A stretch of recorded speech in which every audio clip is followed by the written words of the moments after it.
All right, let's dive into this deep dive. We're tackling the history of the Jewish people, and you sent us this super interesting source, a transcript from a Spanish language podcast called Topics in Orbit. Oh, wow. A Spanish language podcast, huh? Yeah, it's amazing, right? They try to cover the whole history of the Jewish people, like everything from ancient times up to the Roman period, all in one episode. That is ambitious. Sounds like a lot to unpack. That's why we're here. So are you ready to dig in and see what we can uncover? Absolutely. It's going to be fascinating to see how they approach it, Hmm. especially since, this source is coming from a historical perspective, even though it acknowledges those familiar stories from the Bible. So it's like we're getting a different angle on this story, not just a straight retelling of what we might already know. Exactly. It's more like, looking at a tapestry, there's threads of religious tradition woven together with what historians and archaeologists have discovered. Okay, so it's not just about believing every story as it's written, but looking at the evidence too. Yeah, that's the key. Historians and archaeologists have really added so much to our understanding, by going beyond just the biblical narrative. Awesome. I'm ready to get started. Where do we even begin with a story as big as this? Well, the podcast starts by going way back to the very beginning, the origins of the Hebrew people. We're talking like 3rd, 2nd millennium BC. Wow, that's ancient. What was happening back then? Think mass migrations. You've got all these Semitic peoples like the Amorites migrating out of the Arabian desert. Why were they moving? They were looking for better land, more resources. They were drawn to these fertile valleys like the Tigris, Euphrates, and Jordan. Okay, so they're searching for a better life, basically. That kind of reminds me of the story of Abraham's journey, right? From Ur to Canaan. Yeah, totally. That nomadic lifestyle, always on the move, herding flocks, it definitely echoes that part of the story. It's interesting to think about those connections. It is. But here's where it gets even more interesting. The podcast actually points out that some of the places mentioned in Abraham's story, they didn't even exist back then. Wait, seriously, what does that mean? Like his whole story is made up?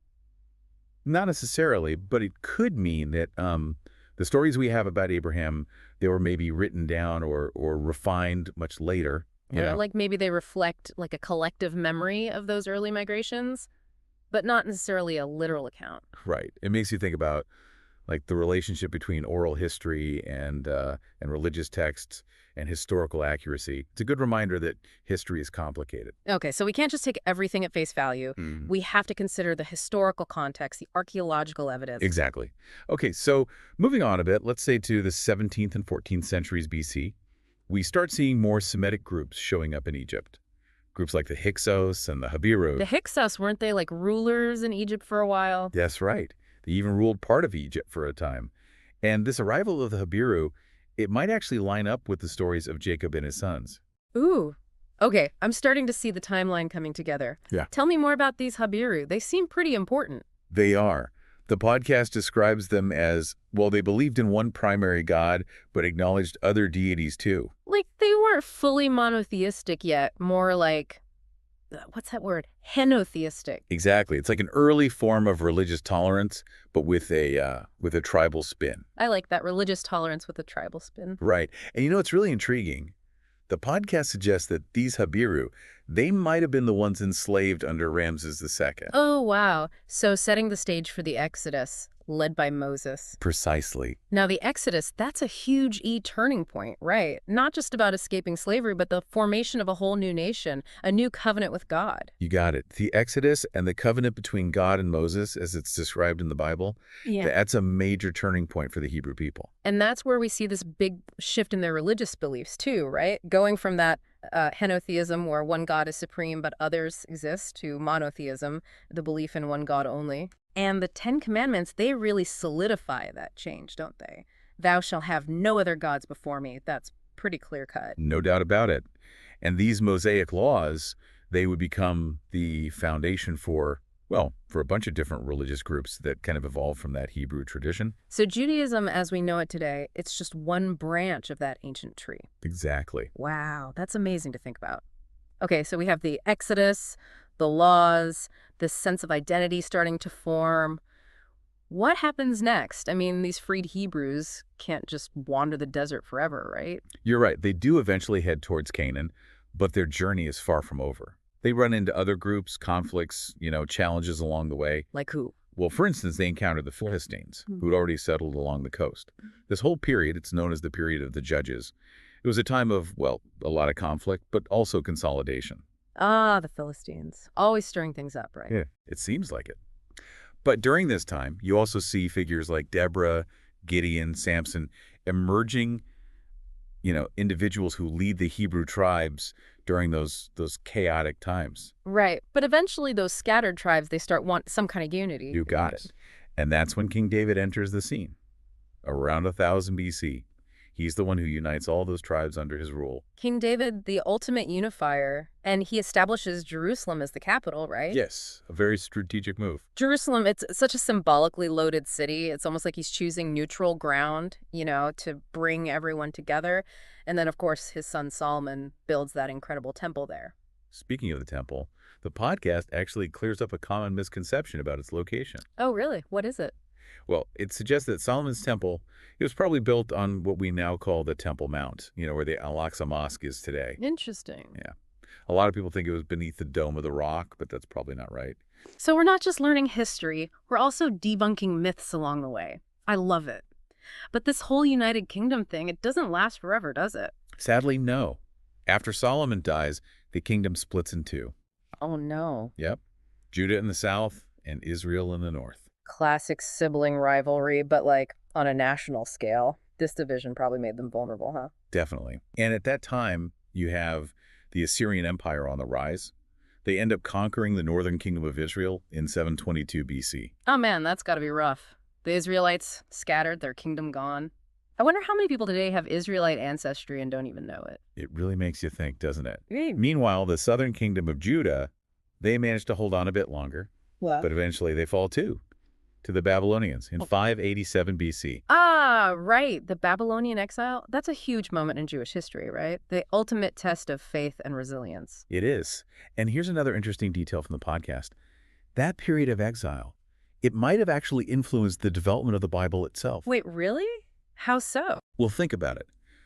While they were in Babylon, those Jewish elites, they would have been exposed to all these Mesopotamian myths and stories, right? Right. And some scholars believe there are some really fascinating parallels between those Mesopotamian texts and parts of the Hebrew Bible. What kind of parallels? Like, the flood narratives and the Epic of Gilgamesh and the Book of Genesis.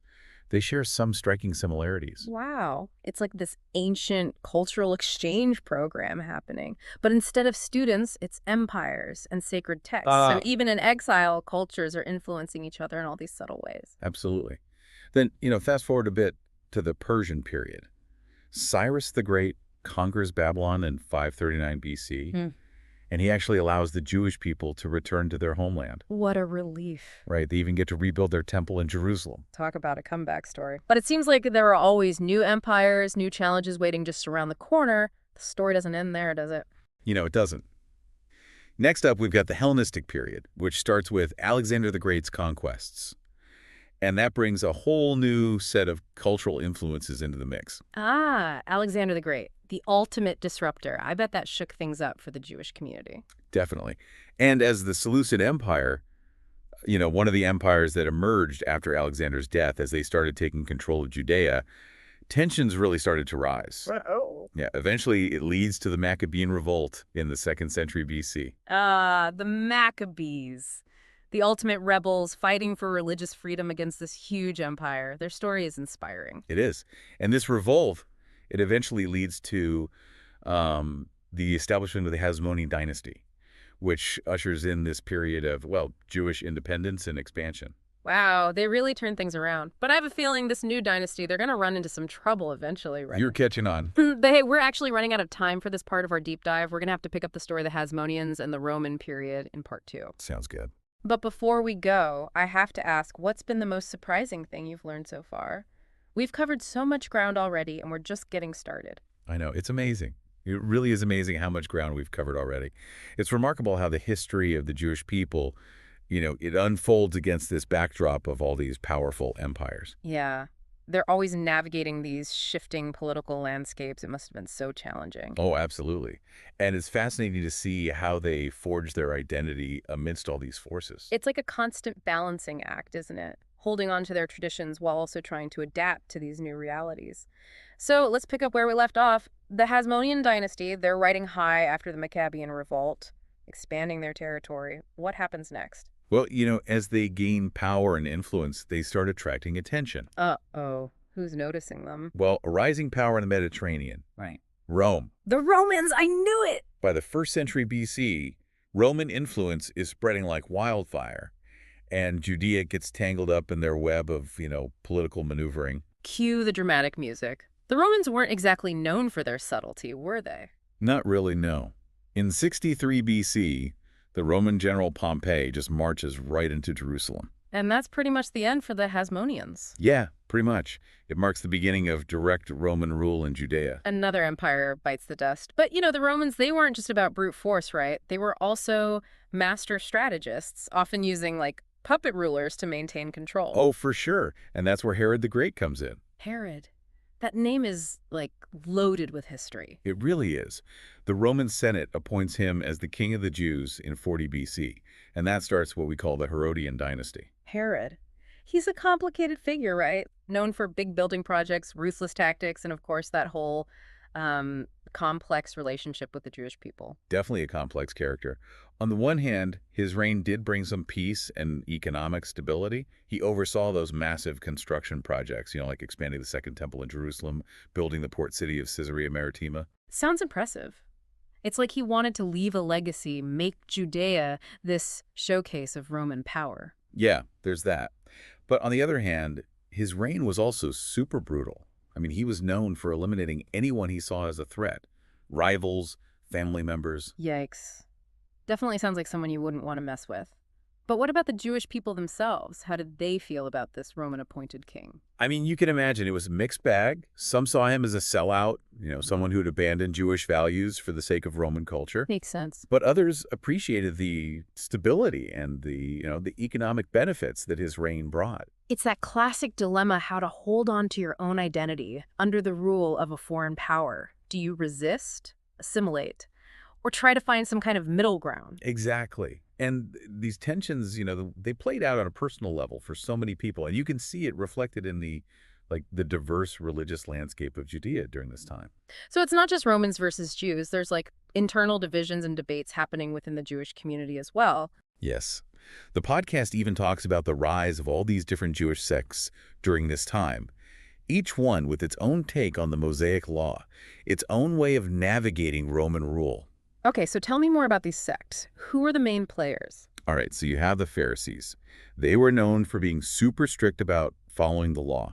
Oh, and they emphasized oral tradition, too. Okay, so the Pharisees, they're like the religious purists. You could say that. And they often clashed with the Sadducees. Who were they? They were more like the aristocrats, more aligned with the temple priesthood, part of the establishment. So the Pharisees are like the strict rule followers. The Sadducees are more comfortable with the status quo. Were there any other groups? Oh, yeah, there were more. Don't forget the Essenes. Right, the Essenes. What were they all about? They were like a more ascetic separatist group. They thought the temple priesthood had become corrupt, so they retreated to the desert and formed these tight-knit communities. Wow, taking social distancing to a whole new level. Right. They really believed in ritual purity. And they had these apocalyptic beliefs, thinking that the world was about to change dramatically. It's fascinating to see all these different responses to the pressures of that time. Each group represents a different way of grappling with those challenges. Totally. It shows you the diversity of thought within Judaism, even back then. It's really incredible. And of course, amidst all this religious and political drama, we have the birth of Jesus of Nazareth. And we all know the impact his teachings had, right? Absolutely. Changed the world, really. That's definitely a whole other deep dive for another time. But it is amazing to see how this period, with all of its ups and downs, the Roman power, the Jewish divisions, these new religious ideas bubbling up, it sets the stage for such monumental shifts in history. What stands out to you the most about this era? I think for me, it's the resilience of the Jewish people during this time. I mean, they faced conquest, exile, internal struggles. And yet they held on to their faith and traditions. They adapted, evolved, and found ways to not just survive, but to thrive. It's a powerful story, and it's still unfolding today. But before we move on to the final part of our deep dive, let's do a quick recap. We've journeyed from those ancient origins of the Hebrew people, through the rise and fall of kingdoms, the Babylonian exile, the development of Judaism. Don't forget all those empires. Right. We talked about the Assyrian Empire, the Babylonian Empire, the Persian Empire, the Roman Empire. So many And empires. we explored the complexities of Roman rule, the emergence of those Jewish sects, and even touched upon the beginnings of Christianity. It's a lot to take in, but it gives you a glimpse into the incredible journey of the Jewish people through history. It's kind of funny when you think about it, this whole period we've been talking about, the Hasmonean dynasty, the Roman era, it often gets framed as a time of decline for the Jewish people. I know, right? Like, it's all downhill after David and Solomon. Exactly. But what about all the intellectual stuff, the spiritual growth that was happening during this time? It seems like a period of like intense soul searching, trying to figure out what it means to be Jewish in this crazy world. Totally. It's a super dynamic time. You see all these different schools of thought popping up within Judaism, debating, evolving. This is where the whole rabbinic tradition, which becomes super important in Judaism, really starts to develop. So, in the middle of all this chaos, a new way of understanding and practicing Judaism is emerging. It's like rising from the ashes. Ooh, I like that.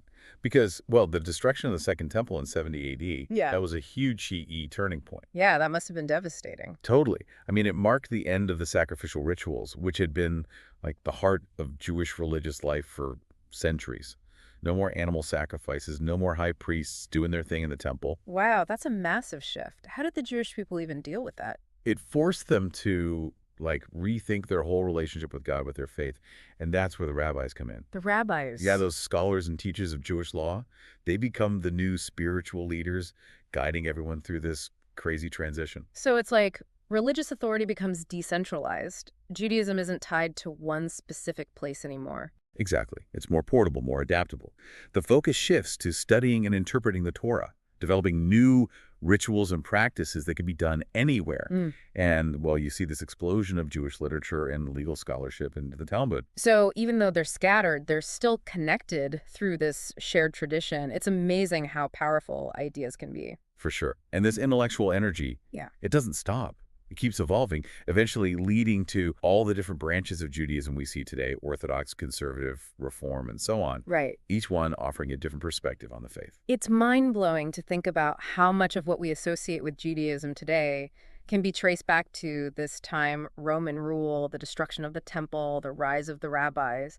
It was a tough time, but it also led to incredible innovation. Absolutely. It shows you that even when things seem really bleak, there's always potential for growth and change. So from wandering nomads to kingdoms and empires, exiles, and these massive religious shifts, the history of the Jewish people is a story of resilience, adaptation, and a deep commitment to their faith and traditions. It's been an amazing journey exploring all this with you. What stands out to you the most? What questions are you left with? I know I'm definitely adding topics in orbit to my podcast queue. Who knows, maybe we'll do another deep dive with one of their episodes as inspiration. Thanks for joining us.